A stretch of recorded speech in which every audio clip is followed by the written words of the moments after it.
you not overhire, for instance, right? But that's reactive because we haven't included the role of AI in the strategy itself. And I think that's where, for me, the work that needs to happen is how do you embed AI into your business strategy as an enterprise-wide strategy, not as a, hey, can my team do this with AI, right?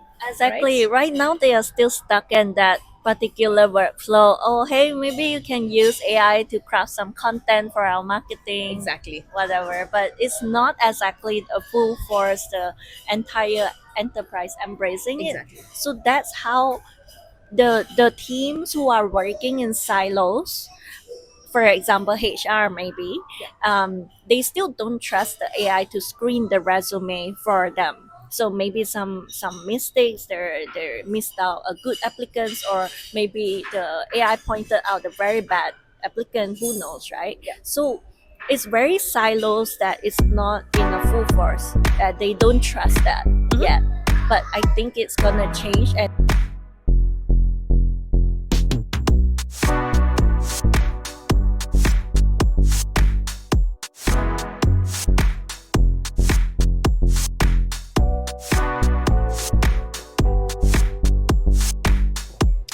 hi everyone, this is Audrey here, and welcome to another episode of the Mini CEO podcast.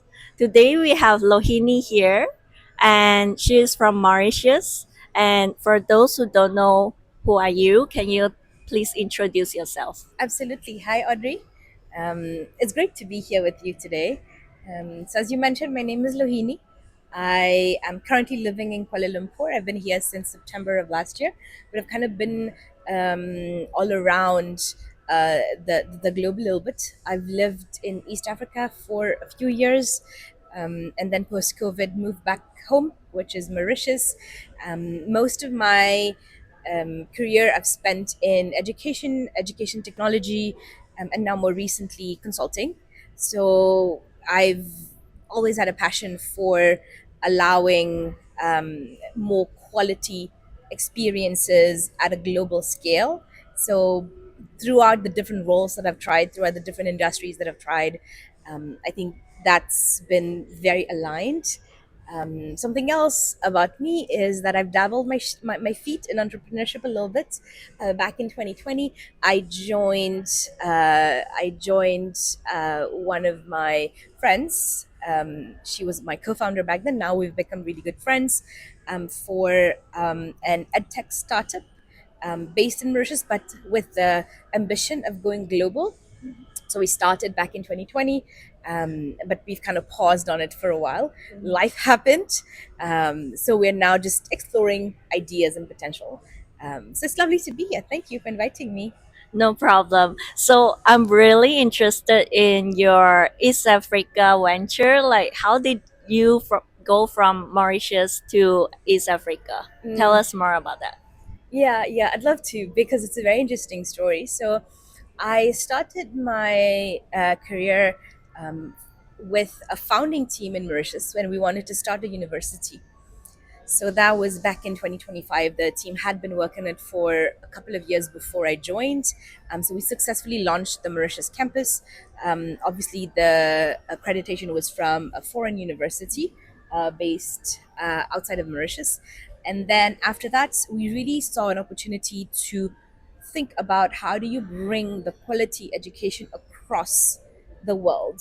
And the country and the city that was chosen for the expansion was Kigali, Rwanda. So I had joined the team in Mauritius. It was called the Student Life Team.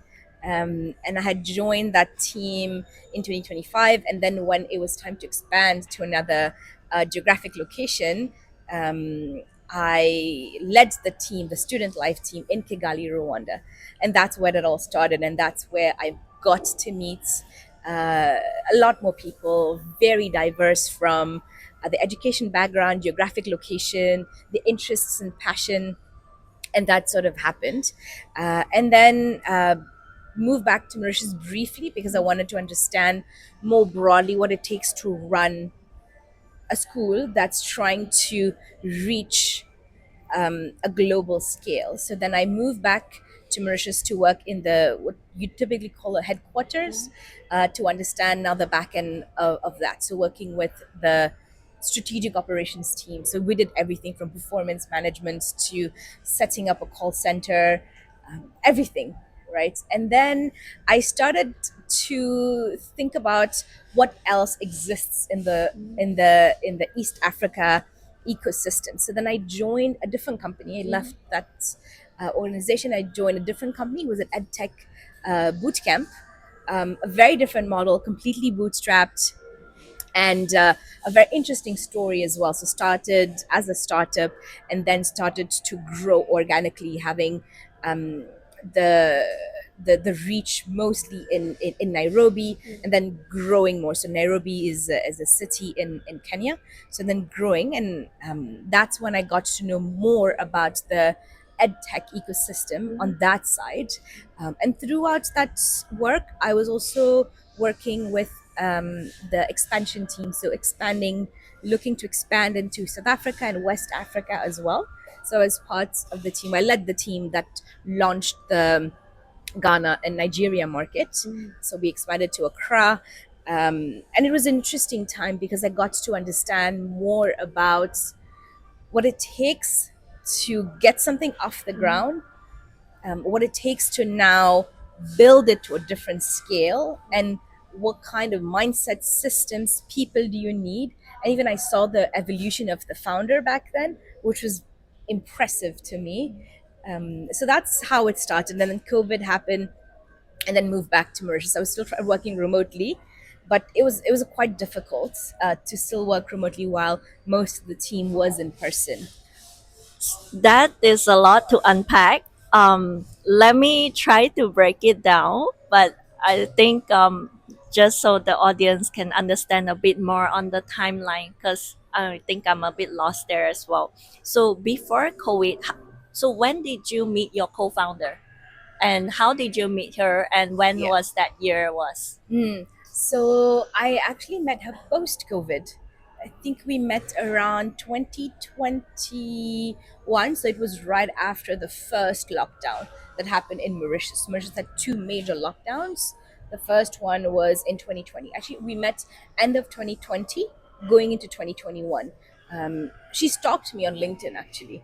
Right. And which was interesting timing because back then I always wanted to understand the ecosystem in Mauritius. I always wanted to try and find a way to have an impact in Mauritius as well. And so she was based in Mauritius back then, and she was already on the entrepreneurship journey before she met me. So she had the intention of getting to know me towards the path of becoming a co-founder.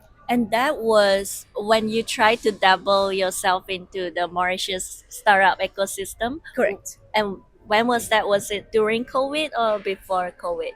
I would say it was during COVID. Right. It was during COVID because it was right after the first.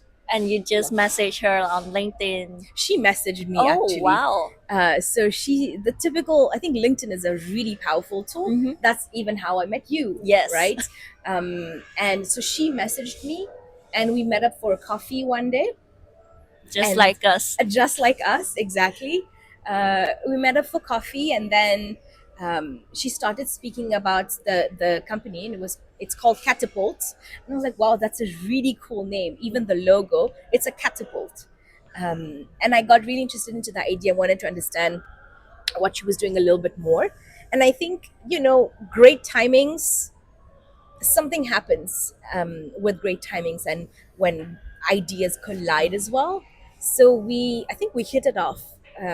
We both spoke about our passion for education, the impact, especially when it comes to the job markets and the readiness, the workforce readiness piece. So we started exploring together. Back then, it was just the intention of exploring. We hadn't necessarily formalized anything about partnership, working with her. It was just exploring ideas, and I think that's how it started. Wow. And then did you at what stage that startup was? Was it at she bootstrapped it herself, or she already secured any funding? Or I heard from you that you secured a grant from Africa as well. And how did you get into that? So how do you build your startup? So she had already started completely bootstrapped, but she, when while she was doing it on her own, she got quite a few awards. I think she was Startup of the Year. There was another award that she received, and part of that was the grant to build the first prototype. So before I joined, the goal was not the goal, but rather the current model was an offline model. That was still going to be the case after it was going to be scaled. But at the point at which I joined was really trying to figure out what would a more accessible and scalable version look like with a theory of change to back it up, right? So she had received these grants, and then when we decided to formalize the partnership, we then applied, we got into an accelerator in Mauritius still, right? So a lot of it was initially, her name is Jade, by the way. A lot of it was Jade's connections and the work that she'd already done. So it was an offline model where it was really cool actually teaching kids about electricity. So it was play and game based and in person learning. Was she started as a solo founder? She sounds so amazing doing all this alone, getting awards, grant, and doing it all. I know a few founders who are into edtech as well. So, and how did both of you move forward to venture into the African space? Mm. So yeah, and she is really amazing. She's extremely smart. She's an engineer by profession. So she started initially because she was looking for something exciting to do, but also impactful, right? So she started with the kits and with the circuits. And she was already in the back of her mind percolating the idea of what would a digital model of that look like. But typical founders journey, which is you have a model, you need that to pay for the business while you know that there's a change that needs to happen. So you just need to find a way to make that happen, right? So she was, I think, when at least when I joined, the given the size of the market, which was Mauritius back then, it's still Mauritius, it's quite small, right? And especially coming off the back of, well, during COVID itself, a lot of parents were very resistant to the idea of the online and digital learning because they just spent a couple of months of their children being locked in their homes, and obviously a resistance to moving digitally, right? So what we were trying to do is we were trying to think through different types of partnerships. I mean, when it was mainly through our connections, right?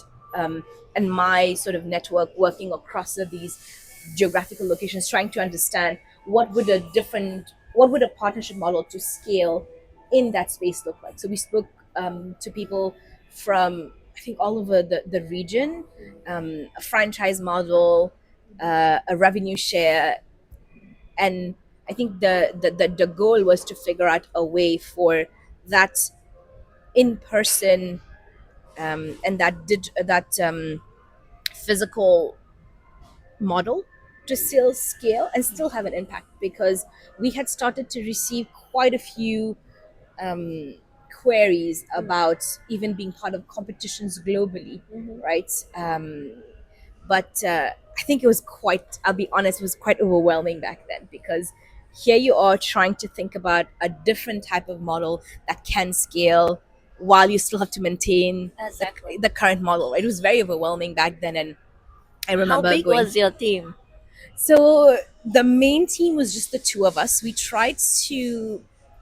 hired two individuals, actually three, from Mauritius, and we had interns throughout the time as well. So it was a very, very small team, very small, very lean. We hired one person specifically to So we used the kits Mhm. to in the space of school camps. So it was like a boot camp, Mhm. right? A week long, a 3 day long boot camp, and so we hired somebody to do just that, so that Jade's time and my time could be focused on, okay, how do we build the next Yeah. piece, While right? you focus on the current existing, you still have to run it, but then you choose a boot camp, let a few of your team members to run it, and Yeah, then the kids can still use it. exactly. But then I remember the story you told me that the parents wouldn't exactly um, continuously joining the boot camp because they don't understand what's next and stuff like that. So can you tell us more on that? Yeah, that was very interesting because there was a lot of excitement and a lot of buy-in for that first model that we built, right? So it was the kits, a specific age range. Now parents wanted to come back, and they're like, "Cool, but my kid did that already. The last the last boot camp, what's next?" And they wanted some kind of progression. So in as much as we gained the loyalty, because we could see a lot of parents coming back because they were our customers, the users were the children, right? So they would come back and they would pay for it, but then they're like, cool, okay, what's next? How selling it to parents, because you have to get the parents buy-in, then only the kids can use it or Yeah, play with it. I think something that was fantastic was we worked with schools as well. And I think having the credibility of a school, so the after school club, parents were like, oh wow, if the school is affiliated to this organization, there must be something to it, right? So that's something that helped a lot. The second was obviously the power of social media. So you see one person, they tag you, and then that's how it grows. At some point we tried influencer marketing as well. I'm not sure if it worked. I think a lot of the influencers in Mauritius are very FMCG Right. focused. And Right. then this is a very different approach when you're marketing for an educational product, Mhm. right? Which is also interesting because we were also being compared to toys, Exactly. right? So when we were being put in shops, they're like, what? I can get something for like 300-400 rupees. Why? It was also very tricky positioning game, if I may say so. I think for toys or educational toys, it's very difficult to see a return. For example, I read Doraemon comic books when I was young, and that's where I grew up with. And I read a lot of the Doraemon comic books. And my parents purposely buy it in a different language that it's not the mother tongue language, which is English or Chinese. She bought it in Bahasa Melayu, which is our country's national language. But we rarely for me to speak it because I'm not speaking it every day, right? So I have to force myself to read it. But in the end, right now, I look back, I see how educational that was for me to actually learn the Mhm. language. And that's how I got to learn by reading Doraemon. And it's very hard to translate that value. And that's what I'm trying to say. Parents still see it as toys if you're just playing it. And I have a nephew, so he has a lot of toys, like a lot.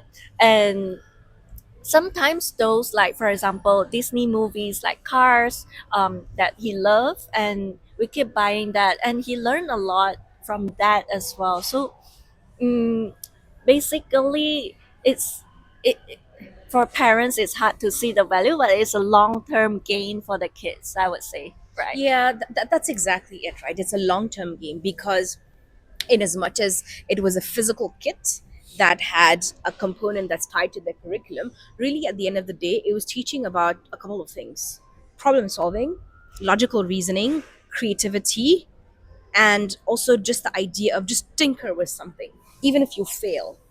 But that's it, just tinker with something and play along with it, right? So the I guess what we were trying to do is we were trying to see, even because taking from both of our my co-founder's experience at working with talent, especially emerging talent, one of the challenges that we started to observe was that um, young adults, they were really, really good at textbook answers, right?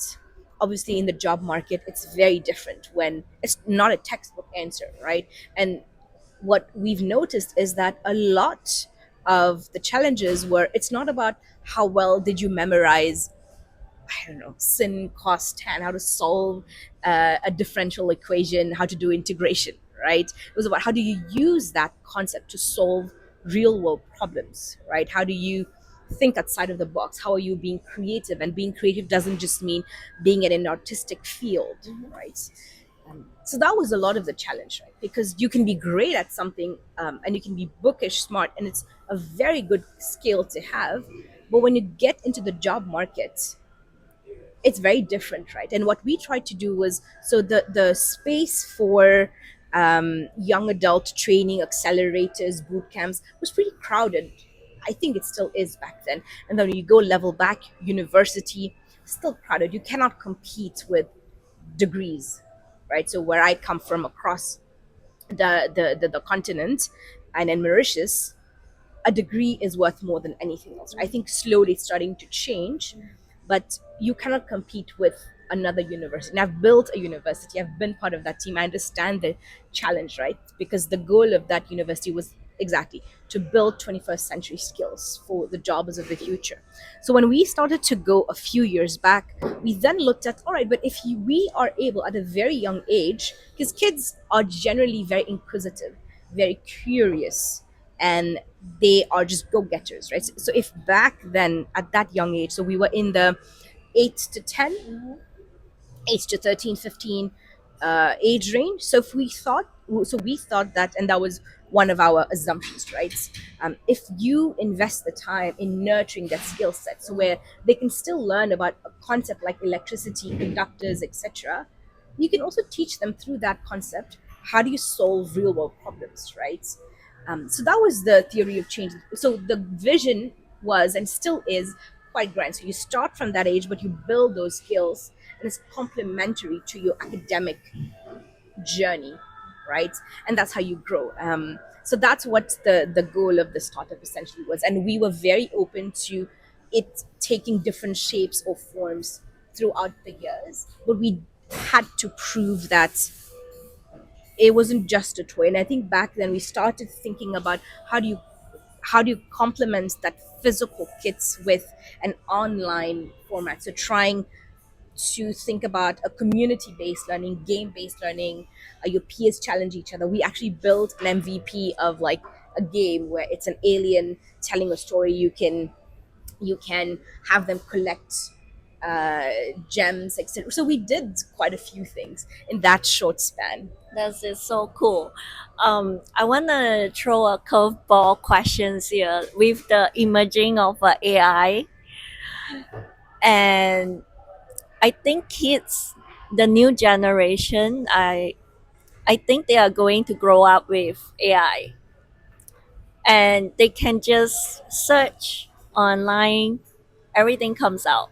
So I think that is like a change to how kids gonna learn first, and also there is a lot of, I think it makes it so easy for them to just search for information.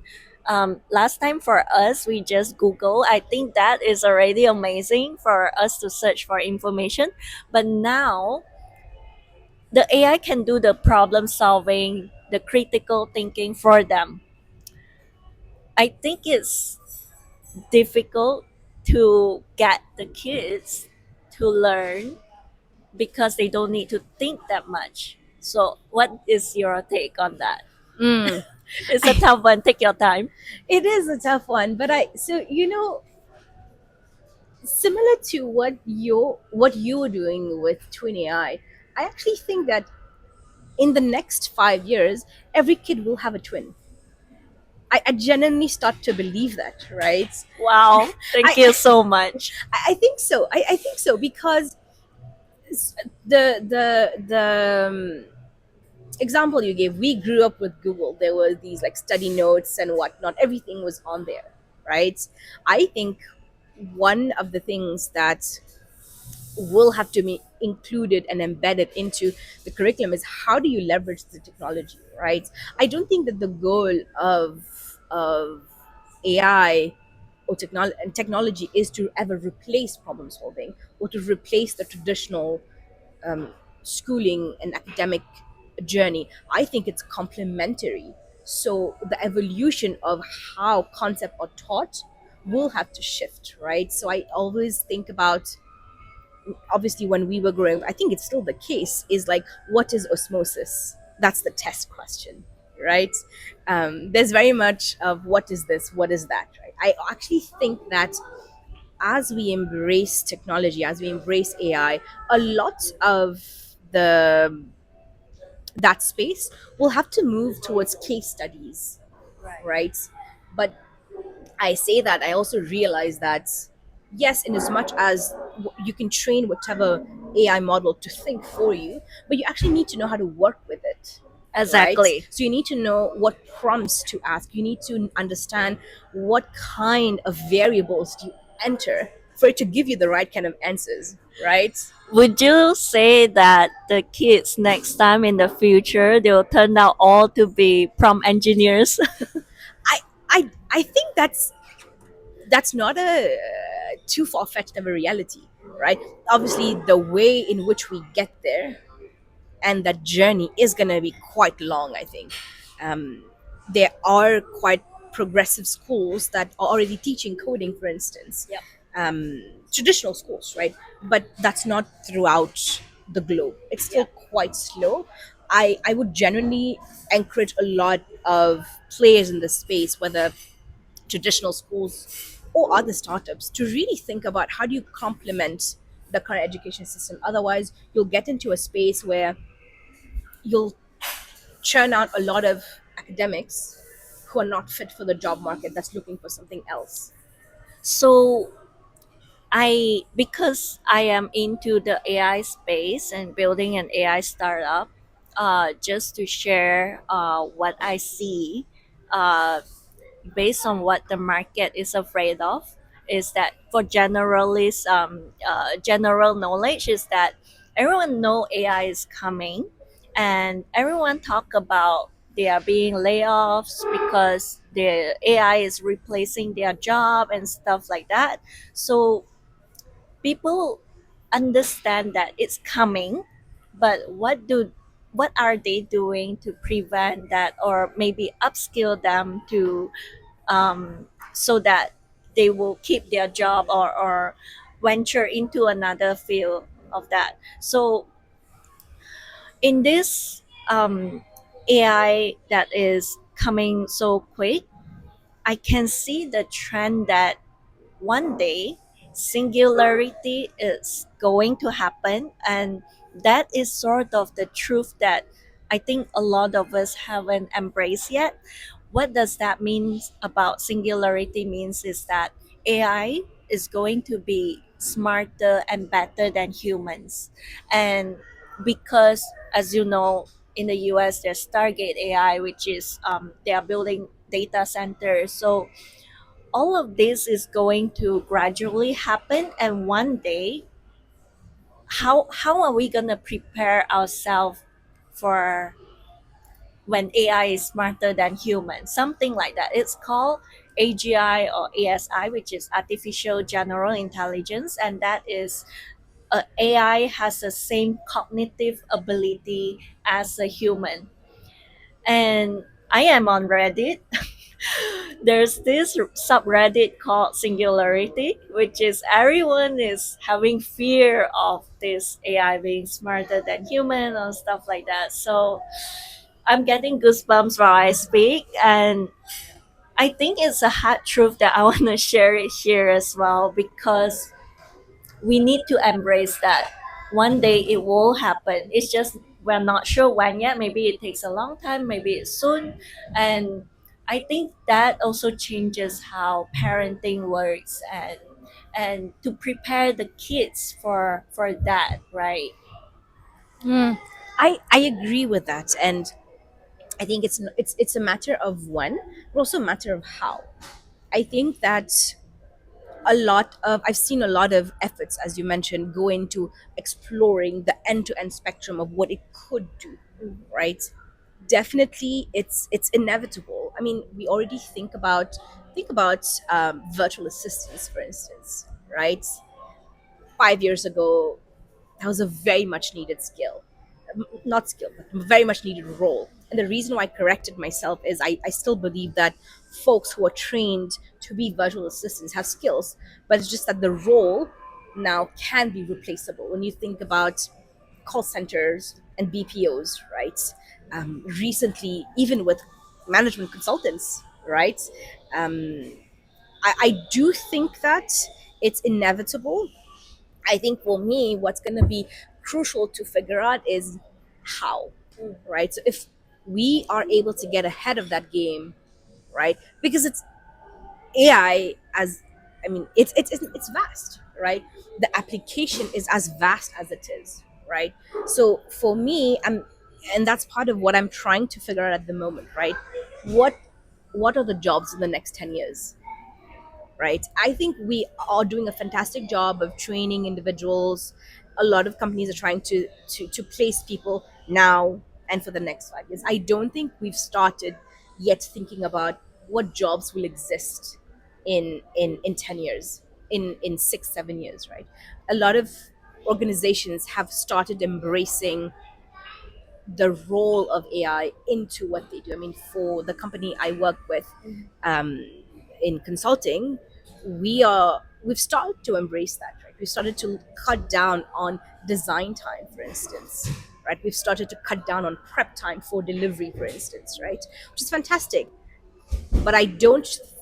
I mean, similar to ours, I think that a lot of companies are at the transactional model, right? How do you decrease design time?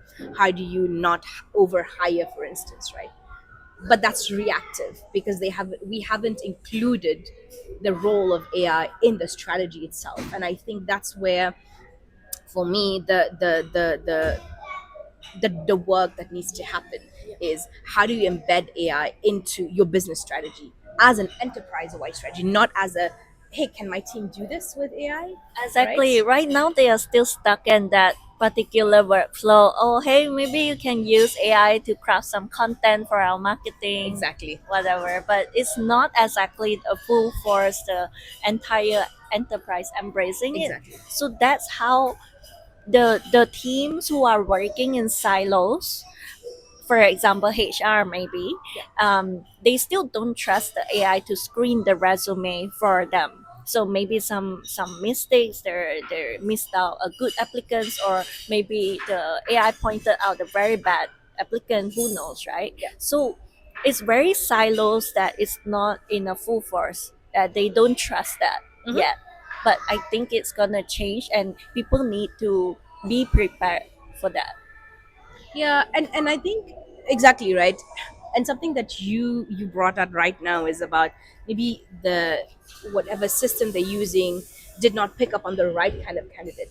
But that can only happen once you feed the system, once you feed that model with what you need, right? So I do think that right now there's a need to invest in how do you train that model to Exactly. recognize what's good for you, right? Because what's good for me as a contributor in this company is not necessarily the same as somebody else, right? So there's a lot of need for customization and really tailoring that to what the company needs, right? So, which is why I was saying, I think it's going to be important to figure out how that change happens and how do you embrace it, not to replace you, but to rather think about what else could happen, right? How do you multiply what you as a company are doing, right? To me, I think that's the entire game. How do you multiply what you're doing? I have a very controversial thought about it, is that everyone should be studying AI and how to be an AI engineer, on how to train model. At least not train a model, but understand Understand. how to feed the model, like you said, because that's very important. One analogy I want to share with you. Everyone knows about Terminator, right? How they go rogue and they start killing everyone. Yep. that was so long ago, that movie, but then it's exactly what you say. Like if the evil people feed the model with very biased data, or it's just yeah, very biased data, then it will go that way, go south or whatever.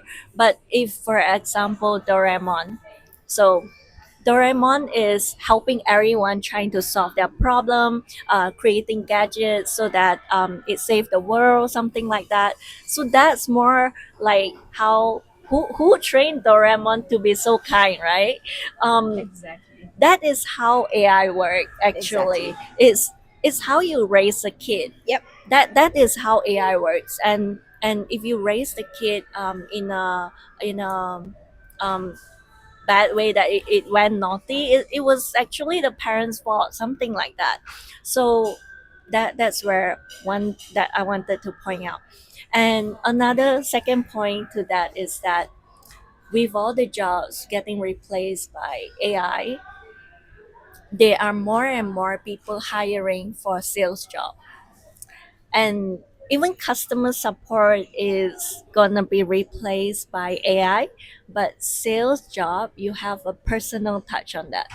So I think even if you're getting layoff at the moment, or before, and you're still looking for one, I think the best way to go is to upskill yourself on the sales side.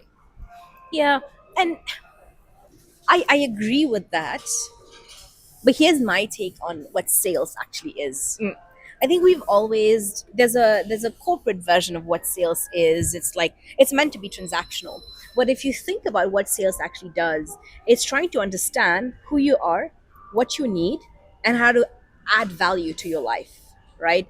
So in as much as it's a sales role, but it's actually you're solving a problem for someone, right? How do you solve this problem? How do you manage that relationship, right? So there's a lot of a relational aspect as well, right? And I always think about salespeople as you're solving a problem, right? And that's sometimes how I can tell a good salesman from like a not so great salesman, right? You just want to push something down my throat as opposed to you want to solve my problem, right? So for me, I go back to the vision that Catapult has, right? You're becoming a problem solver at the end of the day, right? There's a tool. I know sometimes engineers don't like this, but when you are trying to solve a customer's problem and you've overpromised something, and your engineering team is like, Exactly. I'm sorry, I what? feel that a lot. I'm sorry, what? And you, as a product manager, feel that even worse because you now have the backlash of sales, legal, marketing, and you're like, I'm what? guilty of that sometimes. And sometimes even as consultants, when we meet with clients, right, and when the client manager or the business development team also has pitched something, and we're like, sorry, how do you want us to, okay, right? But that's the, and I agree with what you're saying, right? It's the how do you solve a problem, right? And it fast and efficient decision making skills as well, right? And how do you, and I think it's the same when you embrace technology, right? How do you help technology? How do you use AI and technology to help you make faster decisions and to solve problems, right? I think, to me, that's what the goal is. So yes, it's a sales job, but at the end of the day, it's how do you meet a demand and how do you solve that in the most efficient and cost effective manner. Right, that's great. I wanted to rewind a few steps. Is that I'm really interested in Mauritius startup ecosystem because you have been there, and I know Mauritius is smaller than Malaysia, and since it's so small, you meet the same people every time.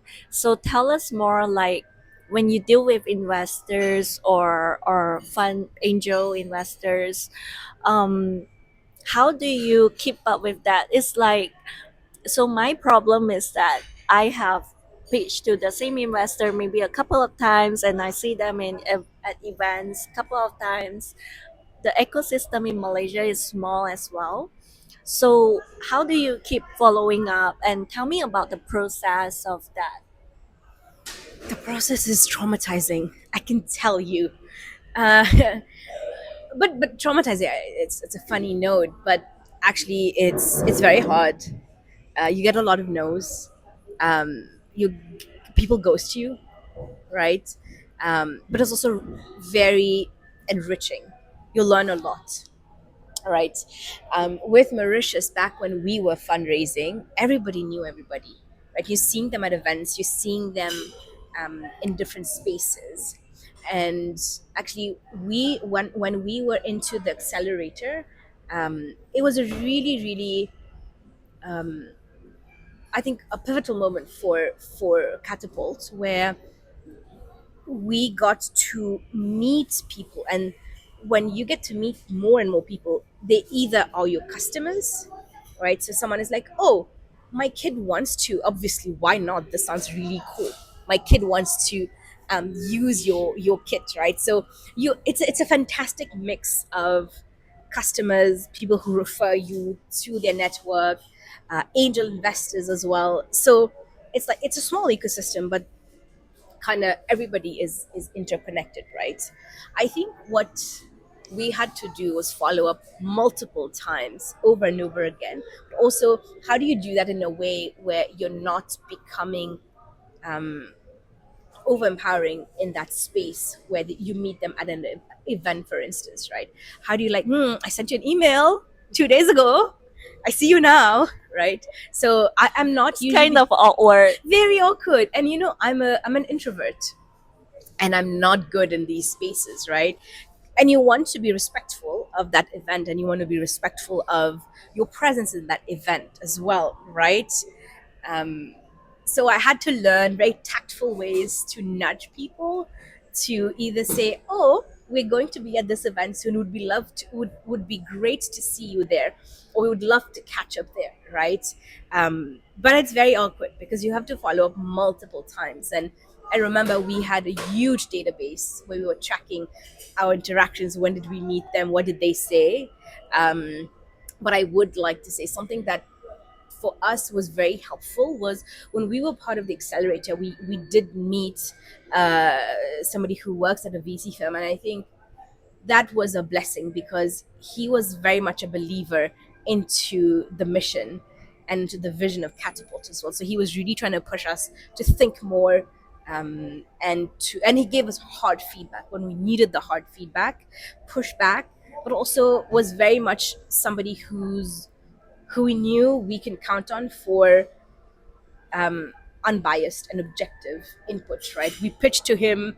He was like, nope, I will never. You're not there yet. um, but it was good, right?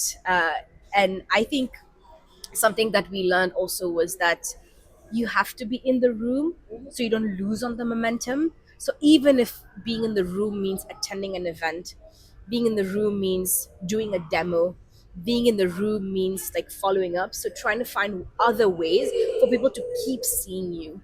How frequent would you say to email and investors after you pitch to them? That is not to the extent where you're annoying them I in know, their right? face. It's a very fine balance between being like an aggressive visionary and like annoying person. I don't know, I'll be honest with you, I don't know. I think we tried every 2 weeks and then every week until we were like, this person is not responding. But one of the things that was helpful was until it was a no, it was always a yes for us, right? So we kept following up until That we got, is a good mindset. yeah. I don't know if it was annoying, but I think for us it was like, okay, it's not a no, so it is still a yes, right? And I do think that especially when you're fundraising, it's very important to find ways to keep the relationships and those connections active. You know what I mean? So even if they don't invest in this first pitch, they could be a potential partner in the second or third pitch, right? Yeah. I think that's what, for me, I've learned is the importance of keeping the network quite active. Right. That is a good advice. Yeah. And every founder have to go through this if they are fundraising. But there is also a lot of founders who I know who wants to bootstrap, and they don't want to go through VC, maybe because of they are worried that their autonomy got taken away or whatever like that. um, yeah, it's been a good conversation with you. So I am really happy to hear about your next venture. Maybe next time we will do a second podcast together when you have that ready.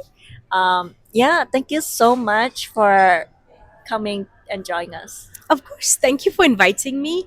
I think once you're an entrepreneur, that bone sort of it's still in you, right? So you're always looking for what's the next problem I can solve, right? And I think that would be something that I've learned throughout the process, right? Your first startup might not be the one that works, but at the end of the day, you're a problem solver. You want to find problems to solve. So, yeah, I hope to join you next time with my next venture.